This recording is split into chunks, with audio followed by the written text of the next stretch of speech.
کیا عورتیں فوج میں جا سکتی ہیں؟ دیکھیں اس کی ضرورت نہیں ہے سوسائٹی میں کہ خواتین فوج میں جائیں. خواتین کی جو اپنی ذمہ داری ہے وہ پوری کریں. فوج میں جائیں گی, پریگننسی میں ان کے لیے کتنے مسائل ہوتے ہیں, بڑھاپا کیسے گزرے گا ان کا. عورت کو اولاد چاہیے, یہ اس کی نیچر ہے, یہ اس کی فطرت ہے. نیچر سے کبھی بھی بغاوت نہیں کرنی چاہیے. اللہ نے عورت کو بہت سارے مسائل میں ڈال دیا ہے یہ بتانے کے لیے تمہارا اصل کام گھر کی زینت ہے. ان کو مینسز بھی آتے ہیں ان کو, اور پھر جب مینسز ہوتے ہیں ان کی طبیعت میں چڑچڑاپن پیدا ہوتا ہے. بہت سی خواتین کو بہت زیادہ پین ہوتا ہے. پھر آگے پریگننسی ہے, حمل کی تکلیف, پھر بچہ پیدا ہو گیا تو اس کو دودھ پلانا, اس کو پالنا.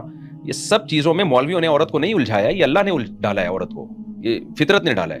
تو یہ سب اس بات کی علامت ہے فطرت چاہتی ہے عورت کی ذمہ داری الگ ٹائپ کی ہے, وہ گھر سنبھالے. ہمارا سیکولر لبرل طبقہ نام نہاد, اس نے عورت کو مرد کے شانہ بشانہ لا کے کھڑا کر دیا. بھائی تم اس کو مردی بنا دو, پھر تو وہ مرد نہیں بن سکتی. تو اس کا نقصان بڑھاپے میں ہوتا ہے, ریٹائرمنٹ کے بعد نقصان ہوگا, گھر بار تو ہوگا نہیں, بڑے مسائل کھڑے ہو جائیں گے ان کے لیے. اگر بچہ بھی ہوا تو ایک آدھ بچہ ہوگا, تو عورت کی تو خوشیاں بچوں میں, بہویں داماد ہوں, ایک اس کی لائف ہے, وہ پوری لائف ڈسٹرب ہو جاتی ہے. اور سوسائٹی کو اس کی ضرورت بھی نہیں ہے نا. جب مرد ہیں شہید ہونے کے لیے, لڑنے کے لیے, ٹف کام کرنے کے لیے, تو کیوں خواتین کو اس اتنی ٹف لائف میں ڈالا جائے؟ یہ ان پہ ظلم بھی ہے ایک طرح سے. ٹھیک ہے کچھ خواتین ہوتی ہیں وہ ایکسٹرا آرڈینری بہت زیادہ پاورفل ہوتی ہیں, یا ان کی ضرورت ہوتی ہے, تو بعض جگہوں پر ضرورت پڑ سکتی ہے, تو وہاں تو ایسا ہمیں صحابیات میں بھی ملتا ہے. کچھ چند ایک صحابیات, بہت کم مقدار میں تعداد ہے ان کی, جو گھوڑے پہ سوار ہو کے جنگی خول پہن کے گئیں. حضرت خولا کا مشہور واقعہ ہے, وہ گئیں اور ایسی بہادری کے جوہر دکھائے.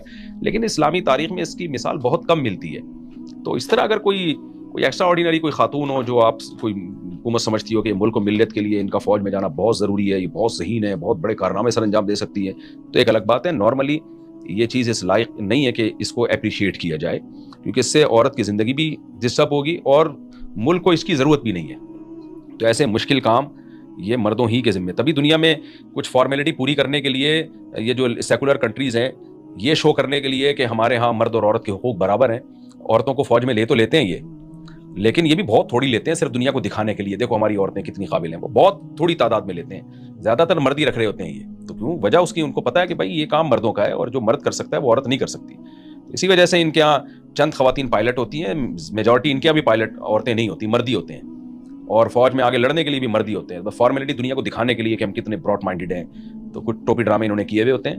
نارملی یہ بھی امریکہ کی آرمی میں دیکھ لو, برٹش کی آرمی میں دیکھ لو, جتنے سیکولر کنٹری ہیں یورپ میں دیکھ لو, سب مردوں کو بھرمار ہیں, خواتین کی تعداد بہت کم ہوتی ہے ان کے یہاں. تو اس لیے اس کو اپریشیٹ نہیں کیا جائے گا. کوئی ضرورت ہو تو وہ ضرورت لائی جائے سامنے بھائی.